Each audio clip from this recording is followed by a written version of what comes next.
Jewish people, they say, prefer always to pay wholesale prices, not to pay full price for anything. So today we'll have a look at Avraham Avinu and his insistence on paying full price for Cave of Machpela, for the burial place at that point of Sarah and subsequently for himself, and for Yitzchak and Rivka, and for Yaakov and Leah. So the Torah tells us that he wanted to pay full price. Rashi has very intriguing commentary on what exactly that means. Ala posuk,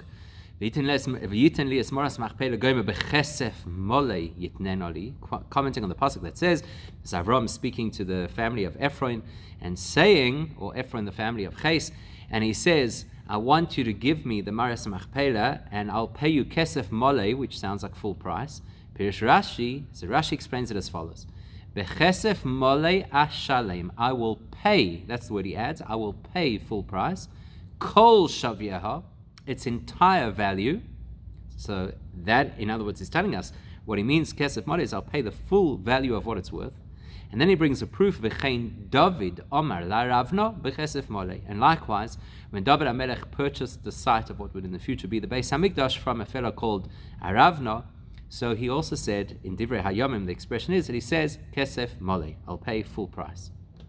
That raises a number of questions for us. Some of them should be quite obvious to you immediately.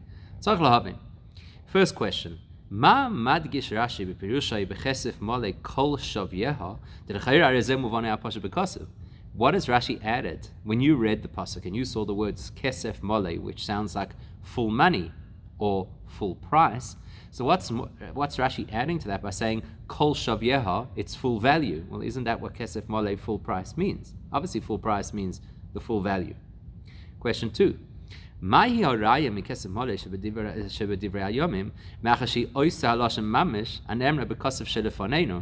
appear that Rashi wants to prove that kesef mole means full price by quoting elsewhere where it's exactly the same words, kesef mole. So in the same way as I wouldn't know for whatever reason here that kesef mole means full price, should he have the same question in Divrei Hayomim, how has Rashi proven his point? So those are our first two obvious questions. Sounds like Rashi is telling us what we already know, and it sounds like his proof is not much of a proof because it's exactly the same words. We'll try and address that and then see, in fact, that raises more questions. So maybe the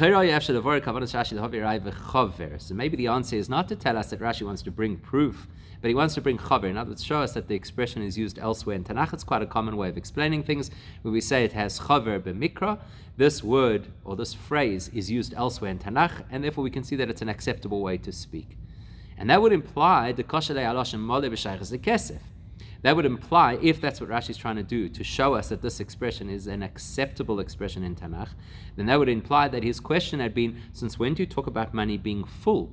Surely, the kosher aloshem mole b'shaychus lekesef the l'cha'ira ein aloshem mole mas emes el b'davar sheyitzur b'yefuchay reik kamoi b'chli.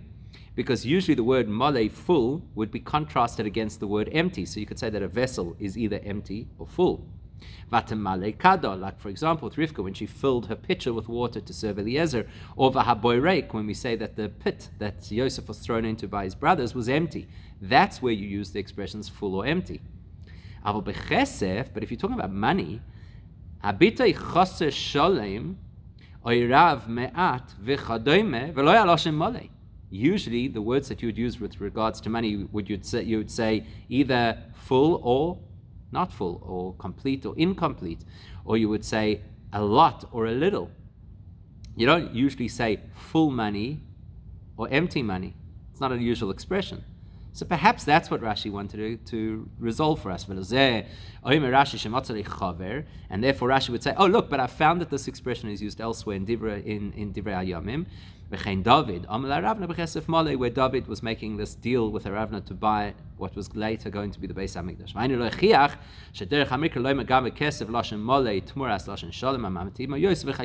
And that would illustrate to us that the Torah is happy to use the expression mole, full, with regards to money, even though it's not the most common or even the most appropriate language to use with regards to money. Okay, so that's what we thought. Maybe that's what Rashi wants to do. Except that that's going to raise more questions. But if he's and move on, two questions initially. Number one, then if that was the case, Rashi should have said v'chein be David. Likewise, we find the same expression used with David or by David or in the context of David, and that's not what he says over here. He says v'chein David Omar, right? And so David said. That doesn't sound like you're saying. And so the Tanakh uses the same language. Number two, according to this explanation, which we wanted to propose, all Rashi is out to prove to us is that the expression is an acceptable expression used elsewhere in Tanakh. And Rashi doesn't need to explain what kesef mole means. Ki move on who, because we could understand it from the verse itself. So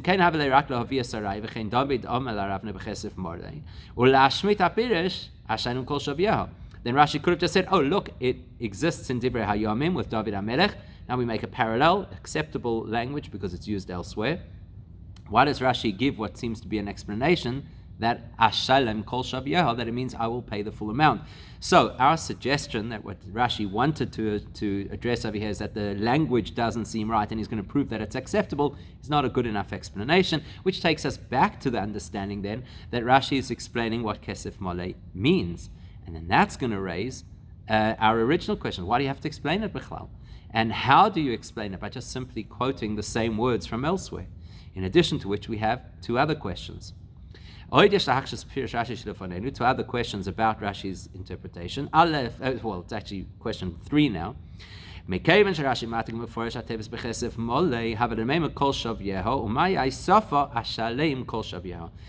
wants to explain that kesef mole means full value, then he did that as soon as he said kol shav yeho, the full value. Why does he have to say ashalem, I will pay the full value? That doesn't help us understand that mole means full value. That helps us to understand what Avraham Avinu was going to do, which should be self-evident in the pasuk. Also, David Omar le'aravna also, if Rashi does want to prove to us that the words kesef mole mean full value, and he's going to prove it from Divrei Hayomim, then he could have just very easily have said v'chein beDavid. Likewise, we find a reference with David HaMelech where he says b'chesef mole. Why does he have to tell us that David said this to Aravna? How does that help us to better understand the meaning of the expression kesef mole? V'abir b'chol zeh, so the explanation of the entire thing pivots on one concept. B'ashkafa rishona b'chesef mole mashmesh mole koi ala kesef hanish Avraham idea b'zeh shematbeis hakesef yu milei mibli chesarim b'mishkalim. You know, we forget what coins were like in those days. To us, you have a coin, whatever coin it might be. They're all the same. all nickels are the same, all dimes are the same, all quarters are the same. You don't stop to think for a second that, maybe there's something different about it. In those days, they were hand minted, really, and so your coin was worth its weight in whatever material it was made of, silver, gold, bronze, whatever it was made out of. So Avraham Avinu is saying, Kesef Mole, to say these are whole coins. They don't have any nicks, they don't have any holes, they're not lacking any, I'm not trying to mislead you. They're genuine, worth their weight in gold coins. Or like the Yerushalmi says, Kesef Mole means that there were various currencies in those days. Even the word shekel, there were different kinds of shekel that it could refer to. Kintarin is like worth 100 times more than an ordinary shekel. In other words, as if he was trying to say, I'm giving you top dollar. I'm giving you the best of the best. Or Kirpish Rashi, as Rashi is going to tell us later on,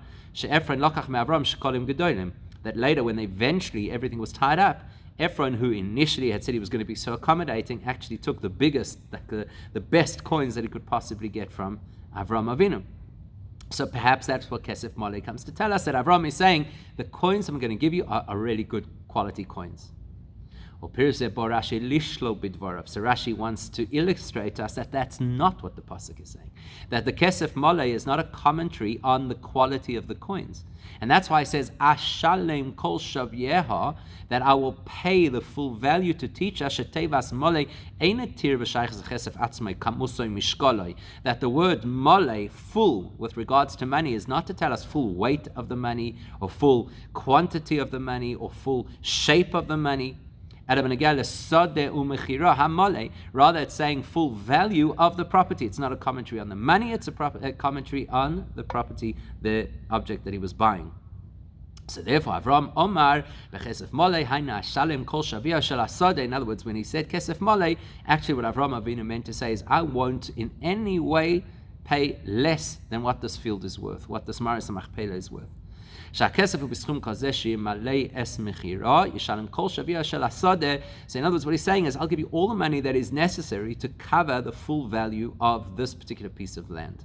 So you might have thought Kesef Mole was a commentary on the quality of the money. It's not. It's a commentary on the value of the payment.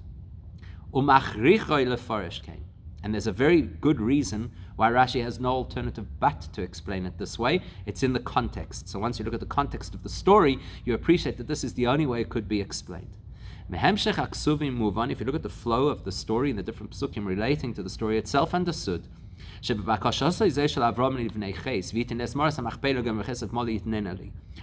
Avinu approaches the Chayei family and says, I want to buy this land from you and I'll pay absolute full price, Avraham Avinu is deliberately addressing a proposal that was made by the Bnei Chayei that he wants to reject. What was their proposal? They said to him, wow, you're a wonderful person. You're a very respected individual, representative of God between us. Take the best place you wish to bury your wife, and we won't withhold anything from you. Their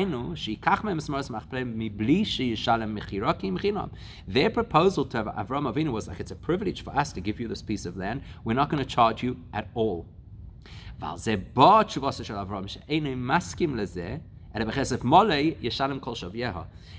Avraham Avinu wants to reject that and protest that and say, there is absolutely no way I'm going to take this from you for nothing. I'm going to pay for it. And not only will I pay for it, but I'm going to pay the full amount.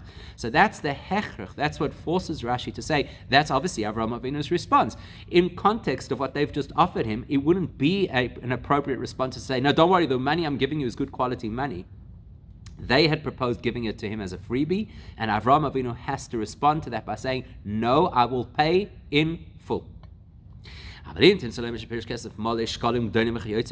if you would have suggested, as we originally thought perhaps might be the answer, that kesef mole means I'm giving you the biggest, best, highest quality coins, then Avraham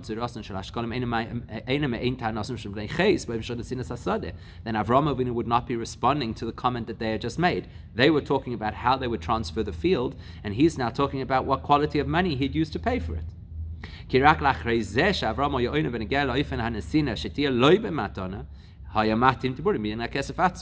Because it's only relevant to discuss what kind of payment or what kind of money you're going to use only after you've passed the point where you say you're going to pay for it. So if they had said, we're giving it to you for nothing, until Avraham Avinu says, no, I insist on paying, there is no scope for a conversation about what he's going to pay or what kind of coins he's going to use. So Rashi says it is impossible to suggest Kesef Mole speaks to the type of money, because at that point in the story, we don't yet know that the deal is to buy the field. That's why Rashi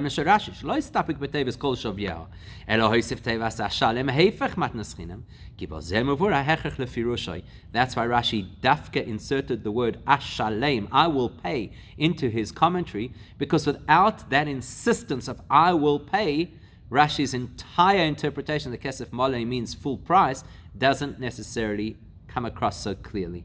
Once he says Hashalem, now we get it. You offered me for free. I'm saying no. I'm insisting to pay. Therefore, it makes sense. Payment refers to full price. Okay, perhaps we could still wiggle our way out of this and say, well, maybe that's not so simple. But you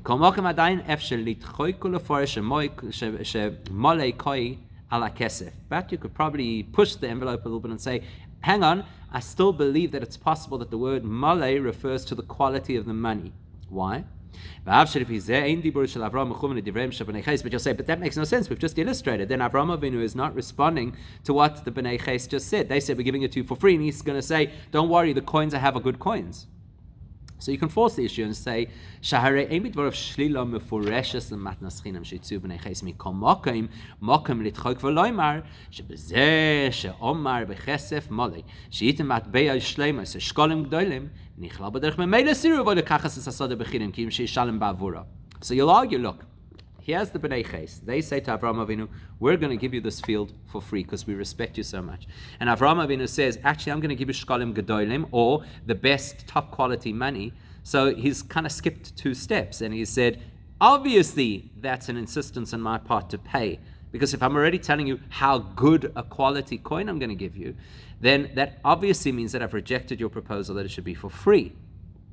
So we're not 100% convinced just because he says, I'm going to give you kesef mole. We're not 100% convinced that kesef mole just means I will pay. It could also mean I will pay you the best of the best, and that would work. So therefore Rashi has to clarify further. In order to completely reject the suggestion that this pasuk is describing the quality of coins, Moisif Rashi ve'oimer v'chein David amar Ravna b'chesef molei. In order to illustrate with absolute clarity that we're talking over here about paying full price, Rashi tells us we have another story in Divrei HaYomim. David HaMelech says to Ravna, I'm going to pay you kesef molei, full price. Rashi is not digging around just to find another place in Tanakh that uses the same expression, and then he could say parallel the two. You see, there it was full price, and here it's also full price. Instead, what Rashi wants to do over here is to strengthen his position that the translation of kesef mole means full price. In other words, a rejection of the Bnei Ches suggesting it should be for free. And the way Rashi will endorse his interpretation is based on the language and, of course, the context of what happened in Divrei HaYomim. So we better look at the story of Divrei HaYomim and understand the nature of the negotiation between David HaMelech and Aravna. And by the way, we'll see that it's actually very similar to the negotiation between Bnei Ches and Avraham Avinu, which is great. That's exactly what we want. We don't just want a word match. We actually want a contextual match. We want to say that the stories are similar, and therefore you can learn from the one to the other. So let's go look at that story and see what went on over there. It will help us to understand what's happening here. The reason that David HaMelech wanted to buy this threshing floor that belonged to Aravna at full price is something that Tanakh actually tells us. Now that's very helpful because then it gives context. What does it say there? So the psukim in the section of Ksuvim in Divrei HaYomim say that David HaMelech said to Aravna, Ki loi esa asher l'chol Hashem. I don't want to lift that which is yours and give it to Hashem. And I don't want to bring sacrifices in the Beis HaMikdash that would eventually be built on this plot of land for free. In other words, without any cost to me. So he spells it out. I don't want an opportunity to connect to Hashem that I didn't have to invest in or pay for. So in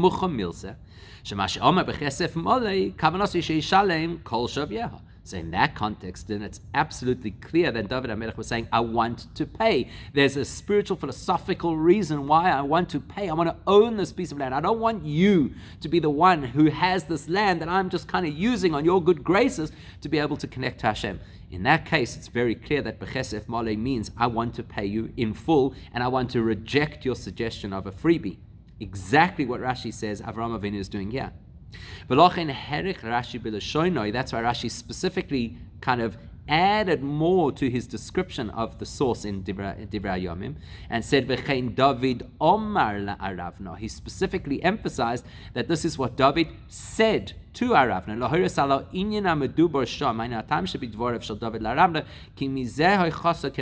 Because he doesn't just want to say those words, B'chesef mole, there meant full price. So therefore, obviously here they also mean full price. Rashi wanted to say, look at the conversation between David and Aravna. That conversation will help you to appreciate the nature of the negotiation, the insistence on payment, even in the face of being offered a gift. And that's exactly what's happening over here with Avraham Avinu as well. He's offered a gift and he insists on payment, and it's going to turn out that it's ready for the same reason. So, David Omar le'Aravna, especially when you look at the characters that Rashi is highlighting over here. David HaMelech and Aravna, who is this Canaanite, essentially. So it's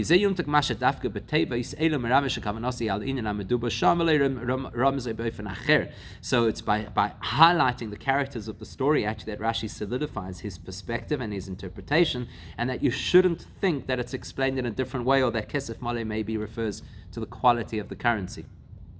Dinei Mokem Lishol, because there's almost like a key question that you have to ask about the story over here. Key question, fascinating question. It applies equally to both stories, but we'll ask it first with Avraham Avinu. My time at Avraham Sherotzei Knois es Asode v'Amora Dafke b'Chesef Mole. Why did Avraham Avinu insist dafka that he has to pay for Cave of Machpela? Haloi hoyochel itol oisam b'loi tashlum min adin shomar HaKadosh Baruch Hu l'zarcha oistein asaretz azois. He could have easily, even if they hadn't offered it to him for free, he could have easily come over to these people and said, listen, Hashem has given this land to me, it's mine. Thank you very much, I'm taking Cave of Machpela. I don't have to pay you a cent, it's ridiculous. I'm going to pay you for something that actually belongs to me. So he could have invoked, as Rashi tells us, min hadin, he could have invoked that there's a legal precedent why I should have this land, and I don't have to pay you. So why does he dafka insist on paying? So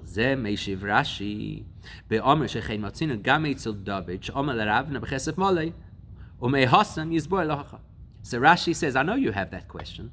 So that's why I'm going to dafka illustrate that in Divrei Hayomim you've got an interaction between David HaMelech, very important to understand the characters of the story, and a man called Aravna, who, by the way, as we're about to discover, was himself a king not long before this particular story. And nevertheless, David insisted on paying good money for the field or for the threshing floor there, which will help us to understand why Avraham Avinu wants to pay good money for Cave of Machpela here. So what's the story there? If you know history, you'll appreciate this. David HaMelech kovash es Yerushalayim me'aravna HaMelech. David HaMelech conquered Yerushalayim from the king who ruled over Yerushalayim, who was this self-same guy, Aravna. He used to be the king of Yerushalayim. And therefore, David HaMelech could have taken any piece of land that he wished in Yerushalayim because he was now the conqueror and he had overtaken the land and it absolutely belonged to him according to, both Torah law and I suppose international law at that time as well. It was his. But now David HaMelech wants to build a Mizbeach over there. He doesn't rely on the fact that he deserves the land because he had conquered it. And he doesn't even want to rely on the fact that Aravna, who is now, so to speak, the conquered, says, I'll give it to you as a gift. Neither of those is good enough for David HaMelech. He insists dafka on acquiring it at full price.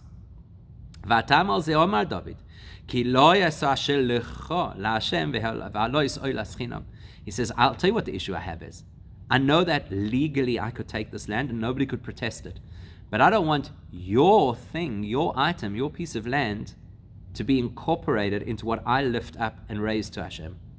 Kloimar, meaning,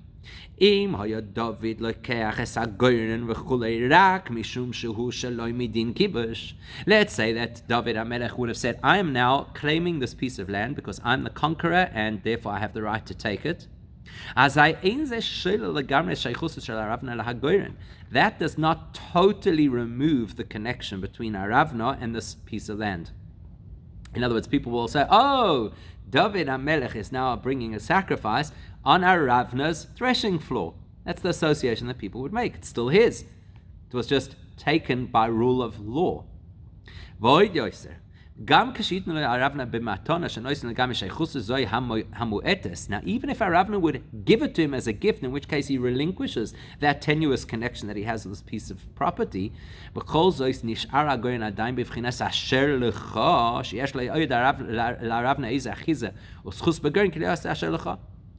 HaMelech says it's still going to be connected to Aravna, the donor. He's the donor of this land. There's always going to be some kind of an association. It's always going to somehow be connected and track back to him. And David didn't want that. David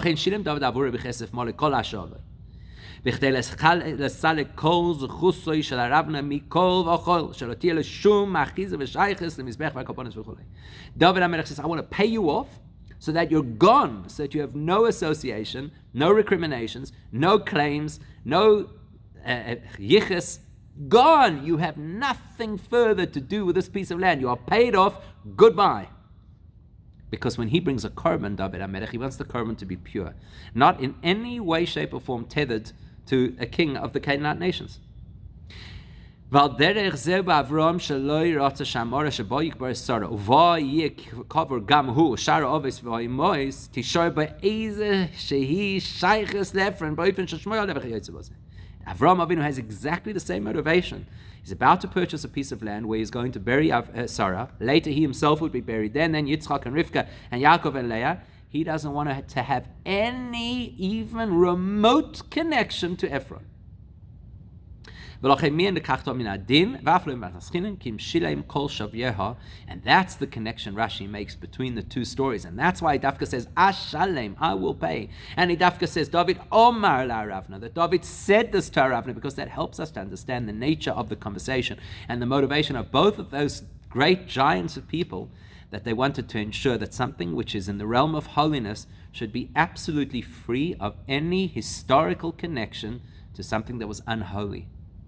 David wants to completely expunge Aravna from the piece of land that would later be the Beis HaMikdash. Avraham Avinu wants to completely remove Ephron from the piece of land that would become the burial place of the greatest people, of the founding fathers of the Jewish nation. So that resolves Rashi's commentary. We are still going to see two interesting things from Rashi, one in the realm of halacha and one in the realm of personal take-home lesson.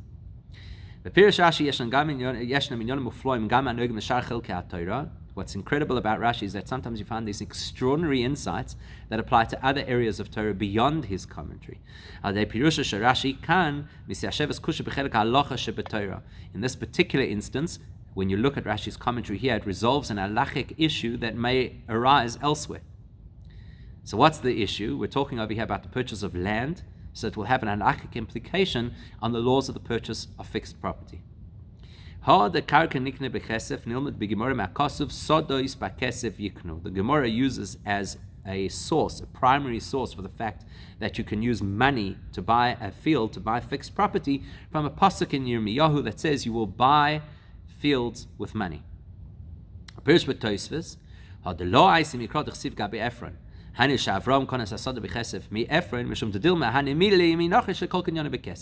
And Tosfos, commenting on that Gemara, says the reason why the Gemara did not bring our scenario here with Avraham Avinu buying bechesef mole, buying the Maris Machpela from Ephron, is because you might then argue, hang on a second, perhaps that's because Ephron is not Jewish, and any transaction with a non-Jewish person is specifically through money. But perhaps that's not a reflection on how a Jewish person is supposed to buy property from another Jewish person.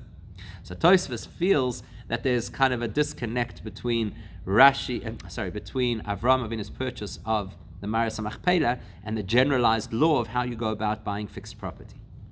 But when you look at Rashi's interpretation, and he says that Avraham Avinu insisted he's paying full value for the property,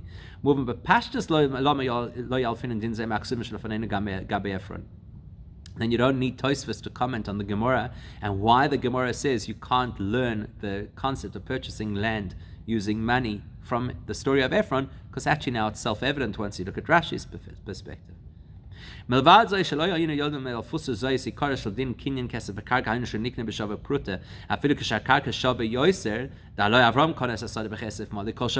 Point number one. Point number one is, if this were the source, let's just assume that you had to learn that you can purchase land using money from the story of Avram and Ephron, then you would also learn that the only way you could ever purchase land is if you pay kol shavyeha, if you pay the full price. Now that's not the case. Buyer, willing seller, right? If two people stand together and they have a conversation, they decide this field, this factory, this house, it's actually worth $1 million, but I'm going to sell it to you for 800,000. Okay, acceptable. You've made a deal, handshake, thank you very much, and you pay in the 800,000, it becomes yours. You wouldn't be able to know that that is an acceptable transaction in halacha based on our story of Avram and Ephron. In fact, on the contrary, Avram seems to insist that the only way a transaction can work, if it's about fixed property, is only if you pay full price. So there's a good reason why the Gemara wouldn't use our pasuk to prove the generalized law of how you purchase property. Furthermore, in an Osef Lozeh,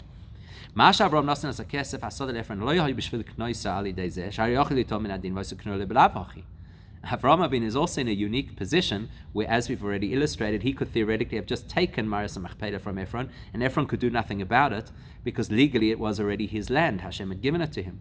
So why is he paying money? Not to acquire it, It's to get rid of Ephron. It's not to buy the land. The land's already his. He doesn't need to buy it. It's to get Ephron off the land, away from the land, disassociated from the land. So it goes without saying that this cannot be a source for the principle that you buy land using money, because Avraham Avinu is not buying the land. It's his land. He's only giving the money to get rid of Ephron and any complaints that he may have in the future.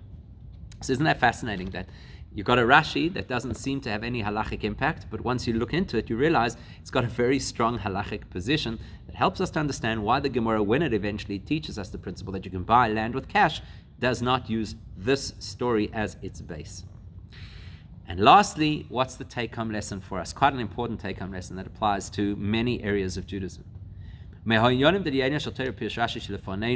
So the so-called wine, the geschmack, the deeper insight that this Rashi offers us, the Zohar says, Chassidus quotes this often, that when a person does a mitzvah, it should never be done in an empty environment or for free. Because as it's explained over there, if a person does not have to pay something, if it doesn't cost you anything to do a mitzvah, then you're unable to bring the spirit of Kedusha into that mitzvah. The idea of getting things for free absolutely belongs to the realm of impurity. That's why the Jewish people complain in the desert. We remember the various foods that we used to eat in Egypt for free. Yes, if you're in Egypt, things are for free. You don't have to invest. You don't have to put in effort. You don't have to try. Everything falls into place. Click and download. Rather,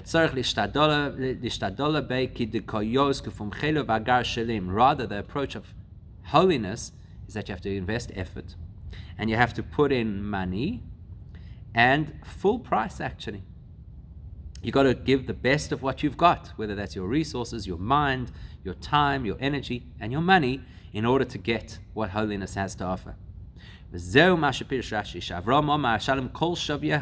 Rashi highlights for us that Avraham Avinu insists, I'm going to pay in full. And not only him, likewise David HaMelech says, I'm going to pay in full.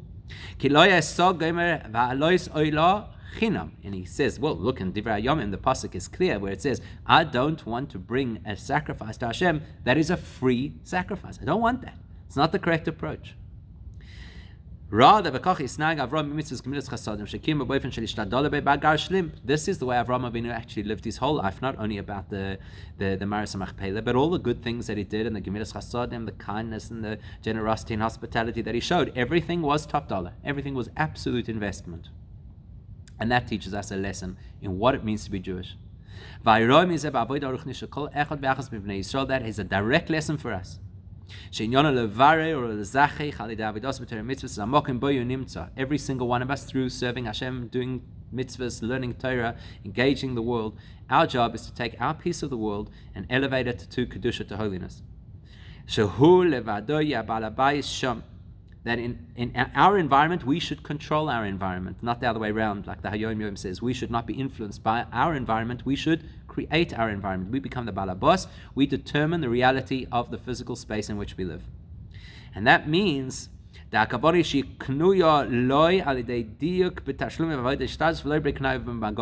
means we have to own, just like Avraham Avinu wanted to own Cave of Machpela, and it should have nothing more to do with Ephron. We have to own the space, the reality, the objects, the activities that we're engaged with in this world, that they should belong to us. By extension, that means belong to Kedusha, without any association to the things of the secular, impure world.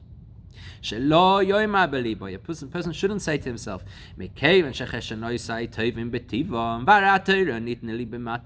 look at me, I'm a person who happens to be gifted with incredible talents, and I find that the Torah just kind of comes to me relatively easily. I open a book, I read it, it's not so hard, I understand what's going on. And I find it easy to fulfill Torah mitzvahs because I don't have such a big Yetzer Hara and it doesn't obscure my vision too much. Therefore, the concept of having to invest and to have to work and to push to serve Hashem, that's not for me. I, Baruch Hashem, don't have this issue. Judaism is easy for me. I'm a naturally from person. I'm a smart person. I have great talents. And it's plain sailing. There are other people out there who really have to push hard and they really have to work in order to connect to Hashem. על זה בא ההירה מאברהם ודוד שלא רצו להיכנס בחינם גם את חלקם המגיע ושלא יכולים ליטול בקל, בנקל, and נתנו עבורוי כל שוויה. Comes along Avraham Avinu, comes along David HaMelech, and they say, it's so easy. You know how easy it is for me to get Cave of Machpela? I just pull out the God gave it to me card and it's mine. David HaMelech could easily take Gur and Aravna, no problem, say, I conquered this land, it's mine. Finished, easy, such an easy path. And what do? Deliberately choose not to follow the easy path. They deliberately choose to follow the path that requires input, requires commitment, requires giving, requires feeling the pinch.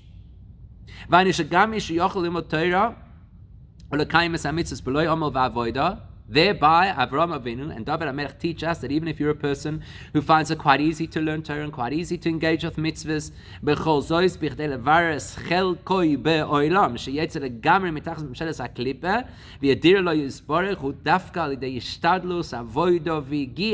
that's not good enough. It's not good enough just to say, I'm using my natural talents, I'm going with the flow, I'm automatically connected. That's not good enough. Our opportunity, our purpose of why Hashem put us into this world is to lift the world, to refine the world, to elevate the world to Hashem. And the only way to do that is by pushing hard and doing things which are difficult for us and pushing ourselves beyond what is comfortable and doing things that are not easy necessarily to do. Through that we get to the end of the story, which is where Avraham Avinu pays 400 of the best silver coins to Ephron, which by the way also has a spiritual meaning. Tof almin dichisufin. Represents the forward. Kesef represents this yearning for Hashem. So it's 400 realms of yearning for Hashem, which is reserved only for tzaddikim. In the language of Chassidus, is galus b'chinas sovev kol olmin. In the language of Chassidus, it means to be exposed to the greatest degree of divine revelation, what's called sovev kol olmin, a revelation of Hashem that is beyond all of the structures and all of the hierarchies of all of the worlds. Leva'amech kulam tzaddikim, to each of us as a tzaddik. In other words, very simple take-home message. Yes, we could easily qualify as really learned people, but that's not what Yiddishkeit is about. Yiddishkeit is about how much we push ourselves, how much we do things that are not natural for us and not easy for us and require sweat equity in Hashem's business, which then opens up worlds of revelation and experience of godliness we could never, ever have imagined.